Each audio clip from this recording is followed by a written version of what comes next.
एक बहू सोचती है कि मैं मेरे घर में जाऊंगी ससुराल में तो मैं मेरे ससुराल को सुधार दूंगी।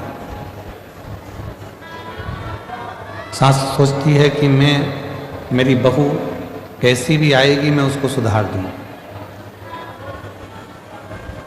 पर शिव महापुराण की कथा कहती है, भगवान शंकर की कथा कहती है कि तुम्हें दूसरे को सुधारने की जरूरत ही नहीं पड़े। पीछे की आवाज खोलिए, पीछे की।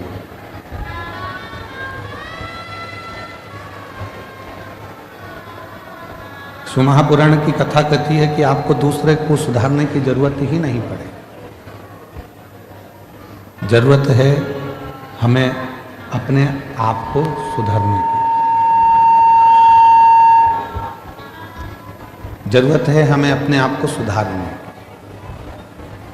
गायत्री परिवार वाले कहते हैं हम सुधरेंगे, जम के बोलो, युग सुधरेगा। हम बदलेंगे, युग बदलेगा। अर्थात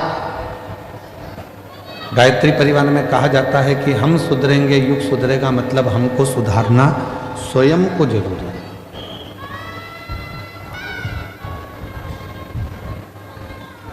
कई माताएं अपने अपनी बहुओं से कहती हैं कि शिव जी के मंदिर जाया करो, शंकर जी के मंदिर जाया करो।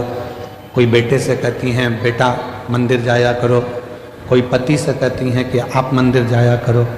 पर मेरा निवेदन इस व्यासपीठ से शिव महापुराण की कथा के माध्यम से है कि पहले हम दूसरे को मंदिर जाने का कहते हैं तो सबसे पहले अपने आप को भी मंदिर जाना प्रारंभ करना पड़ेगा।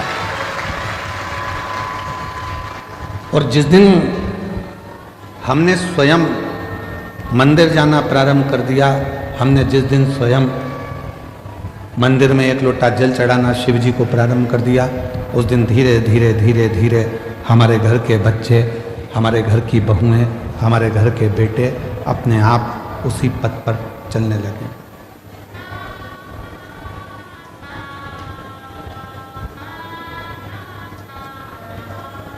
हम कहते तुम करो,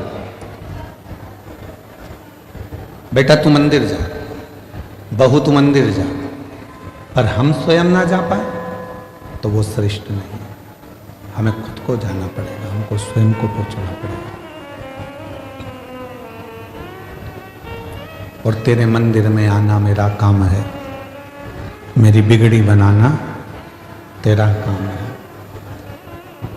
जब आप अपना पिता मानकर भगवान शिव को, कालाधिपति महाकाल को, मेरे ओघड़दानी विश्वनाथ को, मेरे कुबरेश्वर महादेव को, मेरे शंकर भगवान को अपना पिता मानकर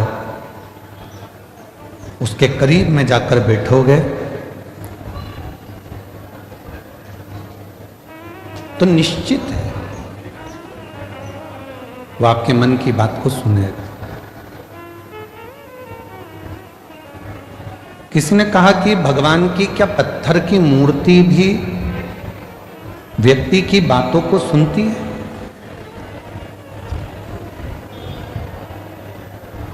क्या पत्थर की मूर्ति हम जो कहेंगे वो सुनेगी? क्या वृक्ष हमारी बातों को सुनते हैं? क्या पशु पक्षी हमारी बातों को सुनते हैं? क्यों नहीं?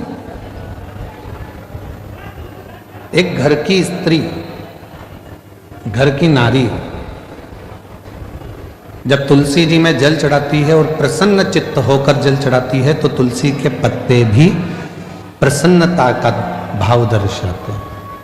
पीपल के वृक्ष में भी आप अगर प्रसन्न होकर जल चढ़ाते हो तो पीपल का वृक्ष भी प्रसन्नता देता है। बट वृक्ष में आप प्रसन्न होकर जल चढ़ाते हो तो बट वृक्ष भी प्रसन्नता का भाव देता है। बेलपत्री का छोटा सा पौधा है, उसमें आप प्रसन्न होकर जल चढ़ाइए तो वह बेलपत्र भी प्रसन्नता का भाव देता है।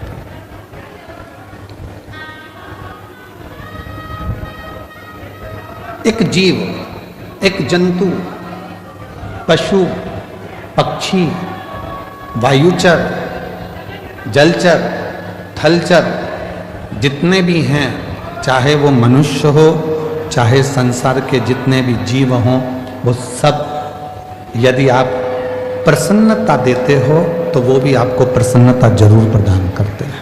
प्रसन्नता।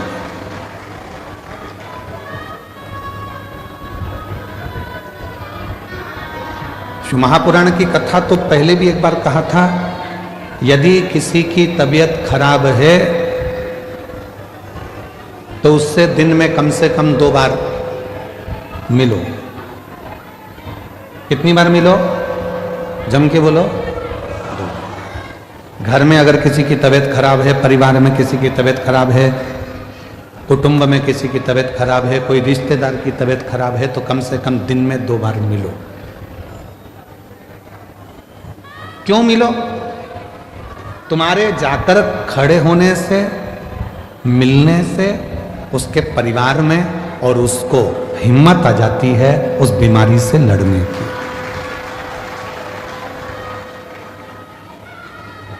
किसी की तबीयत खराब है तो दिन में जम के बोलो 2 बार मिलो। किसी का समय खराब है, बेकार समय चल रहा है, दुख की घड़ी चल रही है, कोई परेशानी आकर खड़ी हो गई है, तो शिव महापुराण की कथा कहती है उससे 3 बार मिलो। कितनी बार मिलना है? 3। तबीयत खराब है तो दिन में 2 बार मिलो, समय खराब चल रहा है तो दिन में 3 बार मिलो। कोई बात नहीं भैया, सब हो जाएगा, सब अच्छा समय आएगा, टेंशन मत लो। खड़े हो जाओ, उसकी दुख की घड़ी, उसकी परेशानी की घड़ी, उसकी संकट की घड़ी। महाराज, किसी की तबीयत खराब है तो दिन में 2 बार मिलो, किसी का समय खराब है तो दिन में 3 बार मिलो, और किसी की नीयत खराब है तो उसे सपने में भी मत मिलो। मान लो उसकी नीयत खराब है तो स्वप्न में भी उसको मत देखना, स्वप्न में भी उससे बात मत करो, मिलो ही मत।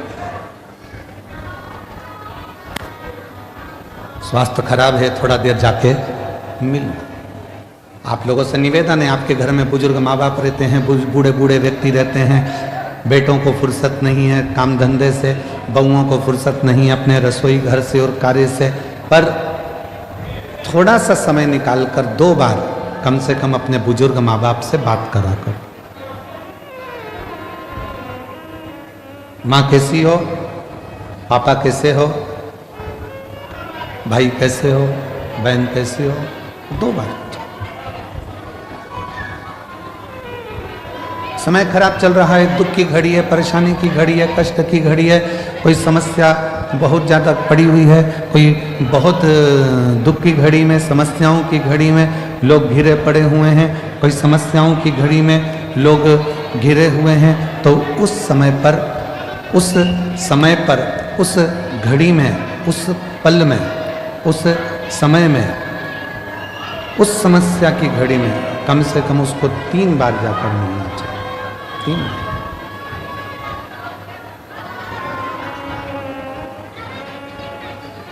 उस समस्या की घड़ी में, उस दुख की घड़ी में, उस परेशानी की घड़ी में कम से कम 3 बार जाकर खड़े हो। कुछ मत दो, पर खड़े होकर थोड़ी सी हिम्मत दो, थोड़ी सी। कुछ नहीं दे सकते मत दो, पर थोड़ी हिम्मत दो। क्यों चिंता करना, क्यों टेंशन लेना, क्यों दुखी हो। और मैंने तेरे ही भरोसे बाबा, तेरे ही भरोसे हवा विच उड़ती जावांगी बाबा, डोर तो छड़ी नाम कटी जावांगी। भोले मैं तेरी पतंग, शंभू मैं तेरी पतंग, हवा विच उड़ती जावांगी बाबा, डोर तो शकीना में कटी जाऊंगी। उसको हिम्मत दीजिए, उसको थोड़ा बल दीजिए, उसको थोड़ी शक्ति दीजिए। और उसी तरह शिव महापुराण की कथा कहती है, जब पार्वती मैया शिव जी की साधना में डूबी हुई थी,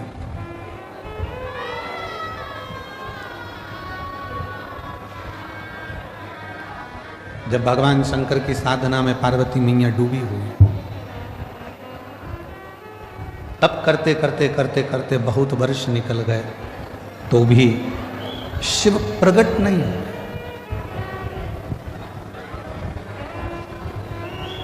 तो भी भगवान शंकर प्रकट नहीं हुए।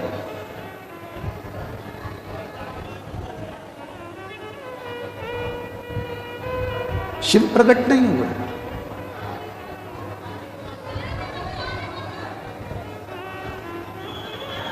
मां पार्वती जी थोड़ी सी हिम्मत हार गई। कब? जब उन्होंने सूखे पत्तों का सेवन किया, नासिका के एक ही छिद्र से श्वास लेती हैं और इसी छिद्र से श्वास छोड़ देती हैं। तब थोड़ी सी हिम्मत मां जगतजननी जगदम्बा मां पार्वती जी हारी। कई माताएं व्रत करती हैं, साधना करती हैं, उपास करती हैं, नियम ले लेती हैं, कोई व्रत धारण कर लेती हैं और उनको लगता है कि मैं व्रत कर रही हूं। जब आप लोग हिम्मत हारने लगते हो तो जिसका तुम व्रत कर रहे हो, जिसकी तुम साधना कर रहे हो, जिसका तुम तप कर रहे हो, वो देवता तुम्हें हिम्मत देने के लिए तुम्हारे मन के अंदर आकर विराजमान हो जाता है। तब वो आता है।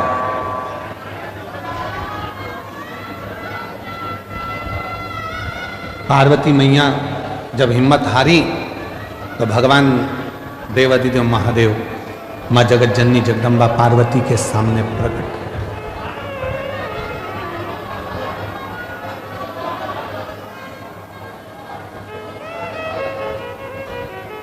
और शंभु शरणे घड़ी माऊ घड़ी रे घड़ी दुख काटो, दया करे निदर्शन आपो। शंभु शरणे घड़ी माऊ घड़ी रे घड़ी दुख काटो, दया करे निदर्शन आपो। शिव पार्वती जी की साक्षी में उनको बल देने के लिए प्रकट, असली स्वरूप में नहीं। असली स्वरूप में शिव नहीं है। शिव स्वरूप बदल कर, कभी शंकर भगवान ऋषि का रूप लेकर आते हैं और पार्वती को बल देते हैं, कभी शंकर भगवान मगर बनकर आते हैं, पार्वती को बल देते हैं, कभी शंकर भगवान पार्वती जी के सम्मुख में कोई स्त्री का रूप लेकर आते हैं, बल देते हैं। आप में से कई माताएं कहती हैं, कई जीजी कहती हैं, कई जीजा कहते हैं, कई बेटियां कहती हैं, कई बेटा कहते हैं, कई बुजुर्ग माँ बाप कहते हैं कि हम जब हिम्मत हारते हैं तो भगवान हमको हिम्मत देने क्यों नहीं आता।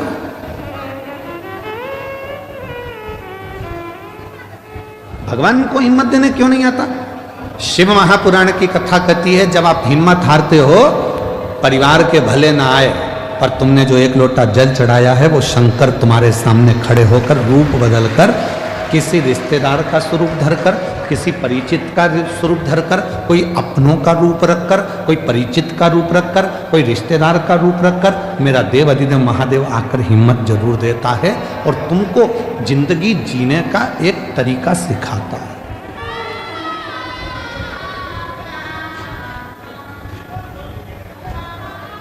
ऐसा नहीं कि संसार में जो जन्मे हैं उनको मौका नहीं मिलता, सबको देता है।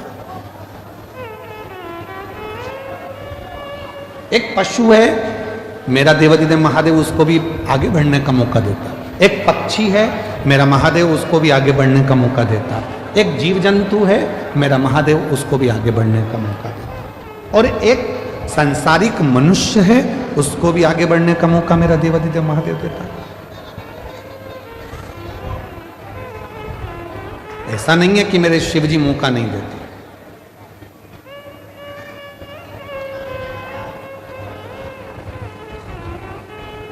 नदी में, पानी में, समुद्र में, तालाब में, कुएं में, बावड़ी में अगर कोई डूबता है, कोई डूब रहा है, तो पानी भी एक मौका देता है उसको उछाल देकर बाहर निकालने का कि अभी भी मौका है, तुम उससे बाहर निकल।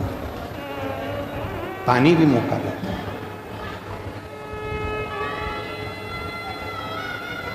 वो परमात्मा हर जगह मौका देने के लिए तैयार बैठा है। संसार के बेटा बेटी कहते हैं, नवयुवक बच्चे कहते हैं, हम पढ़ पढ़ के थक गए, एग्जाम दे देकर थक गए, हम कंपटीशन एग्जाम में बैठ बैठ कर थक गए, पर हमारा सिलेक्शन ही नहीं हो रहा। ऐसा नहीं है, तुम देते रहो, मेहनत करते रहो, अपनी पढ़ाई को 4 गुना बढ़ाओ, अपनी विद्वत्ता को 4 गुना बढ़ाओ, अपनी रात दिन एक कर दो, और आखिरी में शंकर भगवान पर शहद लगाकर एक बेलपत्री समर्पित कर कर फिर परीक्षा में जाकर बैठिए, बाबा आपको सफलता जरूर देंगे, आपको सफलता मिलेगी। ऐसा कोई संसार में जन्मा नहीं जिसको परमात्मा ने आगे बढ़ने के लिए मौका नहीं दिया। उड़ने का मौका तो परमात्मा देते ही हैं। और अगर आप लोगों ने देखा हो, हम तो बड़ौदा में नहीं रहते, हम गुजरात में नहीं रहते, हम तो मध्य प्रदेश में रहते हैं, पर हमने वहाँ देखा है। आप लोगों ने यहाँ पर देखा है कि नहीं देखा मालूम नहीं। बारिश में एक होती है चींटी, एक होता है चीटा।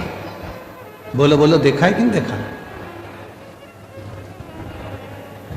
समय एक ऐसा आता है कि भगवान वो चींटी को भी पर दे देता है और चीटे को भी पर देता है कि उड़ ले, तू भी उन्नति की ओर बढ़ ले, तू भी आ।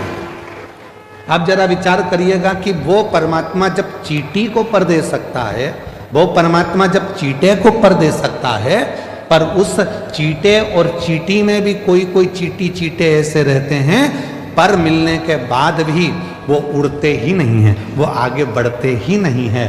संसार में ऐसे लोग भी हैं कि उनको मौका मिलता है तो भी उस मौके का वो फायदा ना उठाकर वहीं की वहीं पड़े रहते हैं और आगे बढ़ नहीं। उसने चींटी को भी पर दिया, उसने चीटे को भी पर दिया कि तू बढ़ ले, आगे बढ़ ले। ये 7 दिन की शिव महापुराण की कथा हो रही है। आज कथा का 6ठा दिन है, आज कथा की शिवरात्रि है। कल कथा सुबह 8 बजे से 11 बजे तक ये बड़ौदा नगर के इस ग्राउंड में हो जाएगी। टीवी पर वही 2 बजे से 5 बजे तक आ जाएगी। 7 दिन दिए परमात्मा ने, मौका दिया परमात्मा ने कि मैंने तुझे पर दिए हैं, अभी भी अगर तू विपदाओं में घिरा है, दुख में घिरा है, तकलीफों में घिरा है, कष्ट में घिरा है, परेशानियों में घिरा है, तो तेरे बड़ौदा नगर में भोलानाथ डमरू लेकर आया है और तू डमरू के नाद को, डमरू के शब्द को श्रवण, वो मौका दे रहा है। उसके बाद भी अगर हम श्रवण ही ना करें, धारण ही ना करें, तो वो जीवन बेकार। इसको कहते हैं शिव महापुराण ज्ञान यज्ञ। कौन सा यज्ञ है ये? जम के बोलो जरा। शिव महापुराण ज्ञान यज्ञ। क्योंकि सारे यज्ञों में सबसे बड़ा यज्ञ होता है ज्ञान का यज्ञ।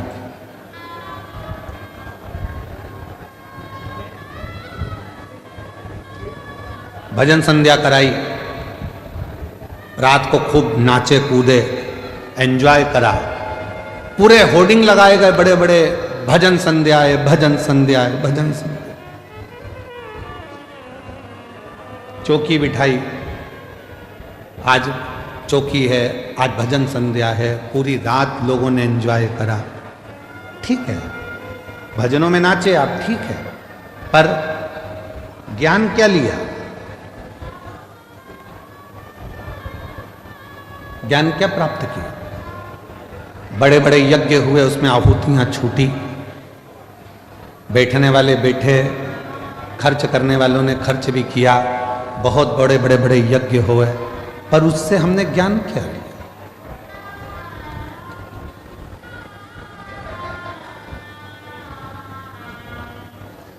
इसको शिव महापुराण ज्ञान यज्ञ कहते हैं। तो कहा गुरुजी अगर ये यज्ञ है तो यहां कुंडी कहां है, हवन की कुंडी कहां है? तो शिव महापुराण कहती है जितनी मुंडी उतनी कुंडी। ये ज्ञान यज्ञ है, इस ज्ञान यज्ञ में जितने जितने बैठे हुए हैं और जिन जिन के कानों में शिव महापुराण की कथा जा रही है, जितनी जितनी मुंडी है, जितने जितने शीश हैं, उतनी उतनी वो कुंडी है। ये ज्ञान उसकी बुद्धि में, उसके श्रवण शक्ति में जा रहा है, वो नेत्रों से दर्शन कर रहा है, हृदय में उतार रहा है, और एक ना एक दिन जो उसने ज्ञान लिया है उसकी जिंदगी में अगर उसने उतार लिया तो वो संकट से बचेगा, और एक दिन मेरा भोले बाबा उसकी झोली खुशियों से भरेगा। ये वो यज्ञ है।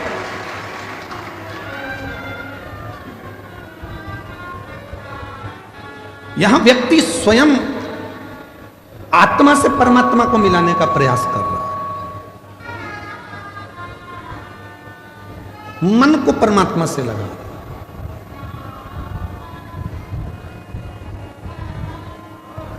कभी किसी महाराज जी ने अपने प्रवचन में नहीं कहा कि शरीर को परमात्मा से लगाओ। कभी किसी महाराज जी ने, बड़े बड़े संत साधु ने भी अपने अपने प्रवचन में नहीं कहा कि इस तन को परमात्मा से लगाओ। किसी संत साधु गुरुजन ने नहीं कहा, किसी वक्ता ने नहीं कहा कि तन को परमात्मा से लगाओ। जिसने भी कहा एक ही बात कही, मन को, चित्त को परमात्मा से लगाओ, आत्मा को परमात्मा से लगाओ। क्यों? तन लगाने का क्यों नहीं बोला? शरीर को परमात्मा से लगाने का क्यों नहीं बोला? क्योंकि शरीर माता और पिता की देन है। इस शरीर में आधा भाग मां का है, इस शरीर में आधा भाग पिता का। शरीर माता पिता की देन है, और जब थोड़े से बड़े हो गए तो ये शरीर भोजन की देन है। जितना खाओगे उतने तंदुरुस्त रहोगे।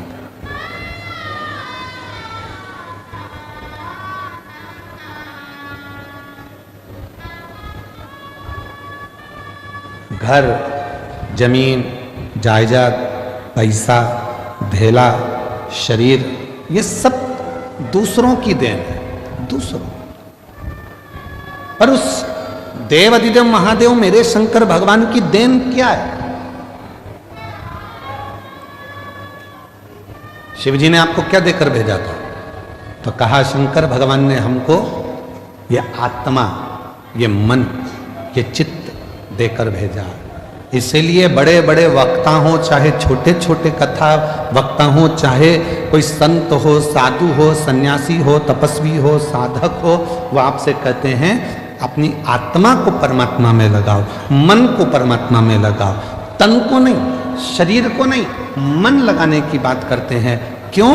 क्योंकि जैसे बच्चा घूम जाता है, माँ के पास आता है तो माँ उससे गले लग जाती है, उसी तरह ये आत्मा, ये मन जब संसार में भटक जाता है और जब हम एकांत में बैठकर शिव को भजते हैं, तब वो परमात्मा इस आत्मा को संभाल लेता है और हमें उन्नति के मार्ग पर ले जाकर छोड़ देता है।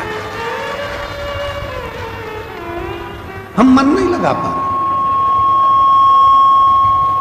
और हमने पहले भी कथा में कहा है कि शिव महापुराण की कथा में तुमको सूचना मिल जाए कि कुबेरेश्वर धाम से बाबा कथा के लिए आए हैं, तुमको सूचना मिल जाए कि शंकर भगवान की यह पवित्र कथा, यह कुबेरेश्वर धाम की यह पवित्र धरा से चलकर ये शिव महापुराण यहाँ पहुँची है, तो आपसे निवेदन है, भीड़ बढ़ाने के लिए शिव पुराण में बिल्कुल मत जाना।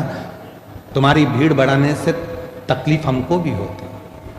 इतनी भीड़ में हम खुद ट्रैफिक में फंस जाते हैं। भीड़ बढ़ाने के लिए कथा में मत जाओ। कथा में अगर आए हो शिव महापुराण के तो भाव को बढ़ाओ। कितना भाव बढ़ा सकते हो? तुम्हारे भीतर कितनी परमात्मा की प्राप्ति कर सकते हो। मालूम पड़े तुम आ तो गए हो, मन लग नहीं रहा, बार बार उठकर जाना है, बाजू वाले को देखना है, उधर से आवाज़ आई तो उधर देखो, उधर से आवाज़ आई तो उधर देखो, है। और आधी टेंशन अपनी गाड़ी कहाँ रख कर आए हैं, तीसरा टेंशन बैग रखी थी कहाँ चले गया, चौथा टेंशन मेरी चप्पल पे कोई बैठ गया, पांचवा टेंशन वो मेरे को लेकर आए थे मेरे पति कहाँ चले गए, छठा टेंशन किससे झगड़ा करूं, किससे झगड़ा करूं। तो क्या मतलब का कथा में आने से? समय बर्बाद करने के लिए कथा में बिल्कुल मत आए हो। आज कथा की शिवरात्रि है,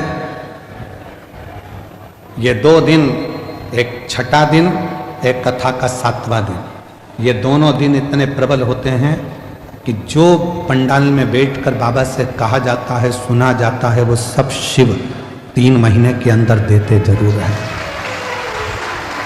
इसीलिए लाखों की संख्या में शिव भक्त यहाँ आते हैं, इसलिए लाखों की संख्या में पहुँचते। और उसमें भी हम हमारी बुद्धि को, अपने चित्त को, इधर कोई पानी देने आया, कोई टॉफी देने आया, कोई सामान देने आया, भैया देना जरा, भैया देना जरा, भैया देना जरा।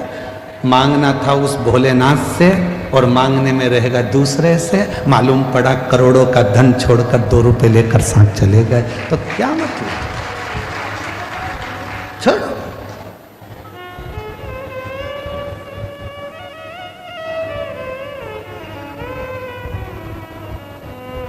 सात दिन की कथा में जितनी चिल्ला चोट नहीं होती उतनी पीछे के 2 दिन में होती है। क्यों? क्योंकि भगवान भी चाहता है अगर अच्छे से कथा सुन लेगी तो मुझे देना पड़ेगा, इसलिए इसको थोड़ा थोड़ा डिस्टर्ब करो, इसको थोड़ा परेशान करो। ये कथा नहीं सुन पाए, कथा नहीं सुन पाएगी तो मुझे देना नहीं पड़ेगा। इसका मन नहीं लगेगा तो मुझे देना नहीं पड़ेगा, मन लग गया तो फिर तो मुझे देना पड़ेगा। इसलिए 2 दिन तुम्हें समझदारी रखना है। चिल्लाने वाले चिल्लाएंगे, तुम्हें समझदारी रखना। कोई तुम्हारे पास से बार बार उठ के जाए तो सिर पे पल्लू लेके पांव पड़ ले, तेरे हाथ जोड़ू, बैठ नीचे बैठ। कहां बार बार जा रहा है?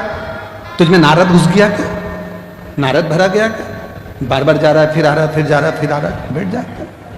बहुत सावधानी की जरूरत है।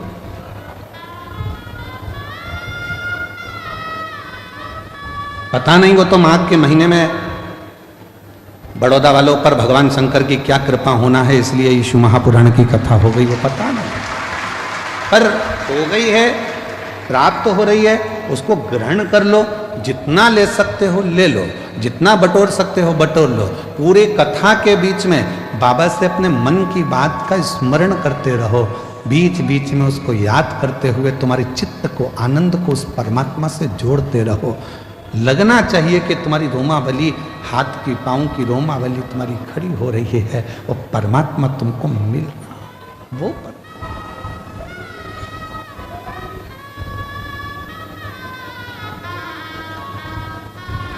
भाव की मूलता रखी, भीड़ की नहीं।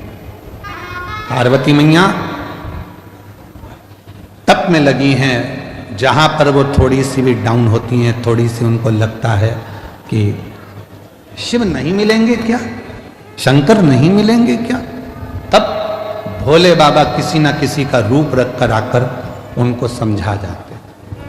तुम भी जिंदगी में जब जब डाउन होगे, तुम्हारे जीवन में जब जब तुम परेशानी की ओर बढ़ोगे और जब जब तुम्हारे जीवन में थोड़ी तकलीफ आएगी, अगर तुमने 1 लोटा जल शिव जी को चढ़ाया है तो वह मंदिर में से निकलकर महादेव तुम्हारे दरवाजे पर आकर तुमको समझाने का प्रयास। मेरा शंकर भगवान कभी अपने असली स्वरूप में नहीं आता, याद रखना।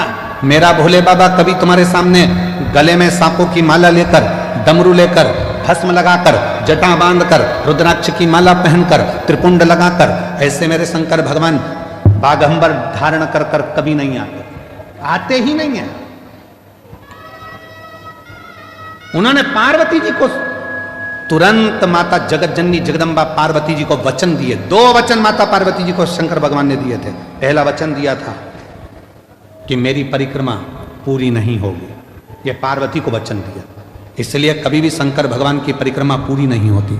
यहां से चालू करा, जैसे ये शिवलिंग है तो यहां से चालू करके यहीं से वापिस आ जाते हैं, जहां से जल बहता है उसको लांघते नहीं, क्योंकि पार्वती को वचन दिया। गणेश जी महाराज ने शंकर भगवान की परिक्रमा पूरी कर ली थी। षडानंद कार्तिक के परिक्रमा करने मोर पर गए थे और गणेश जी ने चूहे पे बैठ के शंकर की परिक्रमा कर ली थी, देवादिदेव महादेव की। तो भगवान शंकर प्रसन्न होकर वर दे दिए थे कि तुम प्रथम गिनती में गिनाओगे गणेश, सारी दुनिया तुम्हारी पूजन करेगी। तब पार्वती का दिल दुख गया था। पार्वती ने कहा मेरा एक बेटा परिक्रमा करने मोर पर बैठ कर गया, दूसरे ने बुद्धि का परिचय दे दिया, चूहे पे बैठकर तुम्हारी परिक्रमा कर ली तो तुमने उसे वर दे दिया। मेरा एक बेटा तो दुखी होगा ना, माँ तो दोनों बेटे की सोचती है ना, और तुम्हारे लिए एक प्रिय हो गया। भोलेनाथ, आज ये पार्वती अपने पति से वचन मांगती है। मैं जानती हूं कि तुम भोले हो, तुम्हारी कोई भी परिक्रमा करेगा तो तुम उठाकर कुछ भी दे दोगे, इसलिए आज वचन दो कि तुम्हारी कभी भी पूर्ण परिक्रमा नहीं हो। शिव जी ने वचन दे दिया, वचन दिया कि मेरी पूर्ण परिक्रमा नहीं होगी, अधूरी परिक्रमा होगी, पूर्णता में नहीं। शिव को पहचानो। और दूसरा, मां जगत जननी जगदम्बा भगवान शंकर से मांग रहे, जब दुख की घड़ी, जब तकलीफ की घड़ी, कष्ट की घड़ी, तब आपको आ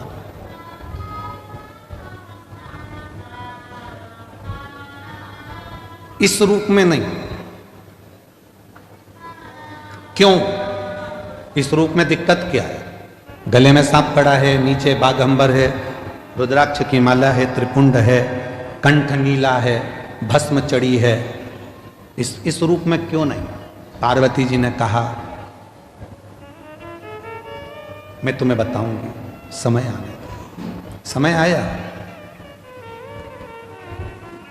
भगवान राम जी का प्रागट्य हुआ।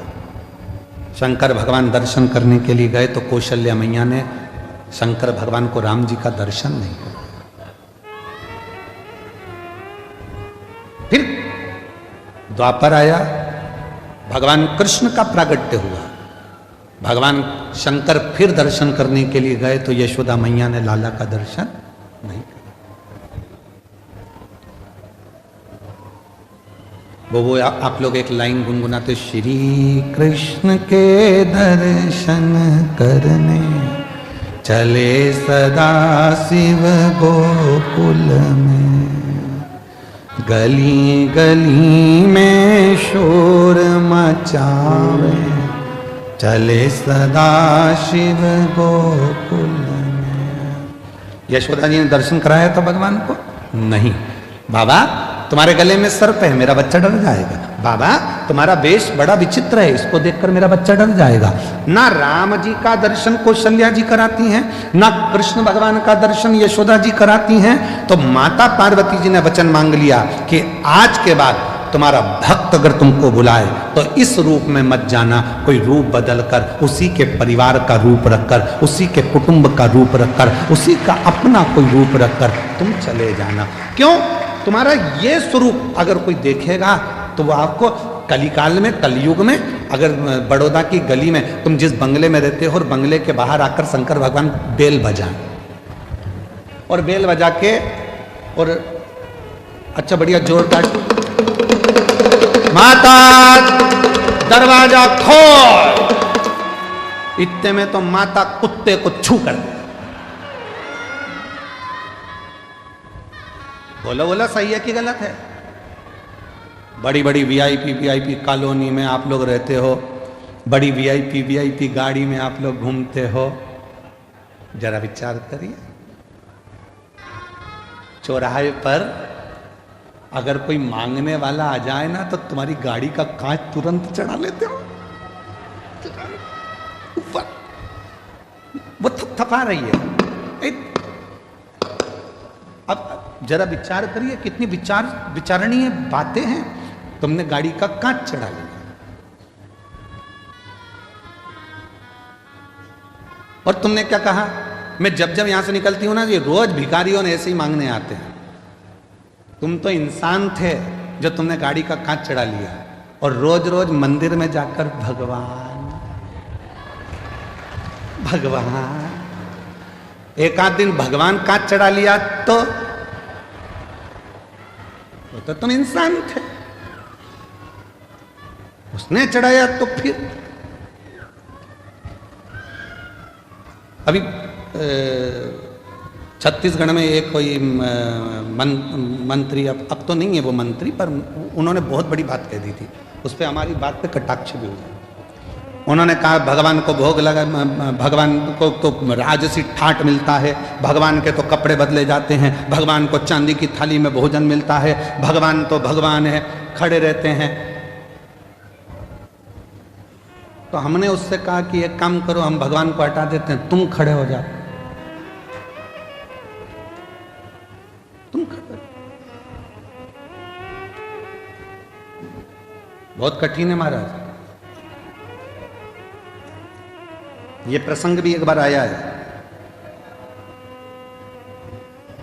एक भक्त ने भगवान से कह दिया था, तुम कितने आराम से रहते हो, पंखा चलता रहता है, बढ़िया बढ़िया कपड़े पहन के आशीर्वाद देते रहते हो और मुस्कुराते रहते हो, सोने के जेवर, सोने के आभूषण, चांदी के बर्तन में भोजन, लोग तुम्हारी आरती उतारते हैं। एक दिन भगवान ने कहा कि तू खड़े हो जा मेरी जगह, हाँ, अगर मुझ में सुख दिख रहा है तो तू खड़े हो जा, तो कौन सी बड़ी बात है, हटो। भगवान हट गए। मैं जैसा खड़ा हूं वैसे की वैसी खड़े हो ना, थोड़ा सा मुस्कुरा, और थोड़ा मुस्कुरा, हल्की सी स्माइल और दे, बस ठीक है, बिल्कुल एक जैसे पांव रख, सामने देखते रहे, बस इसी खड़े रहे।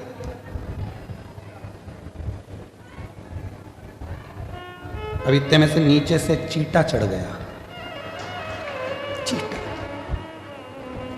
भगवान खड़े थे पास में, हिल मत जाना, ऐसे ही खड़े रहे, मुस्कुरा।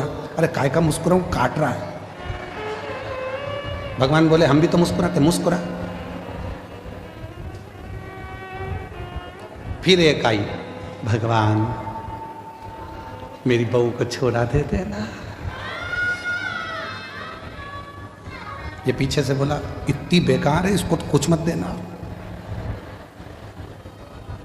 भगवान बोले चुपचाप खड़े रहे।